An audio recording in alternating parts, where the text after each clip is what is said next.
Rob Folia with Folia Properties at Keller Williams Realty here in Nashville. And I wanted to record a quick mid-month video for you to kind of answer the question to move or not to move. Basically, a question that might plague some people right now with higher interest rates and just everything that's happening in our economy. And just wanted to just spotlight rates and look at a couple of quick numbers here this morning. First things first, this is the Freddie Mac interest rate statistics that we've been looking at for the last, gosh, couple of years now. But it just shows it updates once a week. It takes the U.S. weekly average according to FreddieMac.com. And you can see the average for last Thursday, again, calculates once a week, is a little above 7.5%, which is, it's a high for the 52-week range. And honestly, if you look at the all-time average, or gosh, I mean, you can see here, it's just this, but anyway, still, regardless, you can just see, even just looking at the numbers, it's closer to the median point, especially if you take away this aberration here in the early 80s where they just went insane into the high double digits. It's closer to the median point of interest rates, of historical numbers. And so just bring this up because back when interest rates, we talked a lot about home affordability over the last few years with lower rates and rising prices, especially say in 2017, 2018, as the market was rebounding. And we talked about how, well, yeah, prices are going up and yet interest rates are so low that it makes housing affordable. I wanted to spotlight how higher interest rates impacts affordability and kind of answer that question: to move or not to move. What do you need to do?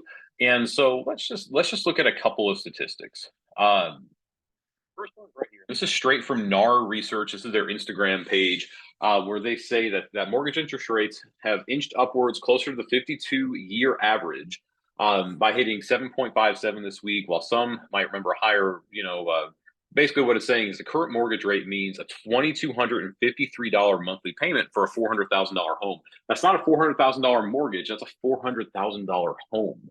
And I believe they're calculating that by putting 20% down.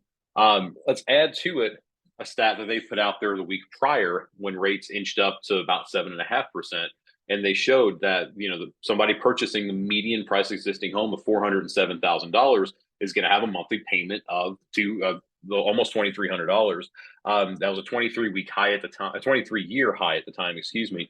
And it's continued to go up since. And you can see, and this is probably the alarming number that I really wanted to spotlight, is right here, that just look at some of these numbers here where it says someone who purchased in January of 2021 where rates were 2.65%. That same home buyer who purchased a $400,000 home at the time would pay a little under $1,300 a month for a mortgage, compared to the buyer buying now of $2,235. The difference of $946 could be used for utilities, food, commuting expenses, student debt payments, other household items that come up as well. I'm just bringing this up because this impacts affordability more so than home prices. And so, to move or not to move, that's the question. There will be people seeing this video and hearing my words and calling me or talking to me that need to move for whatever reason. Like maybe you've had a job change, maybe you're transferring across country, maybe you've just had a place in life change, whatever that might look like, getting married, getting divorced, having kids, whatever it might be, empty nesting. And yet at the same time, what this is telling me is that if you're planning to obtain a mortgage and you have a low interest rate mortgage, I am going to strongly encourage you to stay put.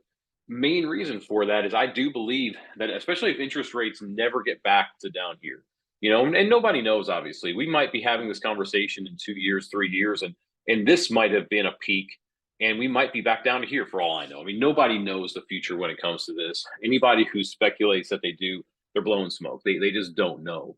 But unless we start seeing these rates again, 3%, high twos, low threes, somewhere in there, I do believe that the households that have the low interest rate mortgages are going to be the households that are setting themselves up and their families up for success. And that doesn't mean that you can't be successful long term financially if you don't have a low interest rate mortgage.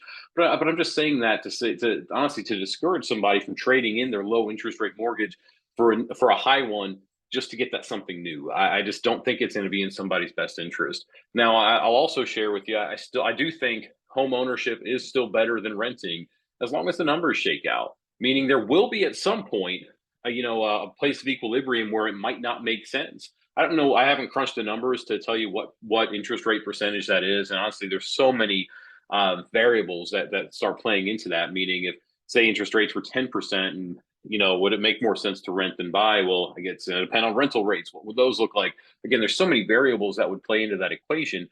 But I do think right now it makes more sense to own rather than rent, because the reality is, when you're renting, you're still paying down somebody else's mortgage. So every single month, whether your interest rate's 7.5%, 3%, anywhere above or below those numbers, the reality is part of that payment that you're making is going to pay down the principal of your mortgage. And so at some point, whether it's 30 years down the line when you pay that mortgage off, whether it's sooner, whether you refinance and it's later than that, whatever it might be, at some point you're going to have a paid off asset, or you're going to sell it before the end of that mortgage and you're going to be able to turn around and put that money into something else. You won't be able to do that if you're paying down somebody else's mortgage, if you're renting.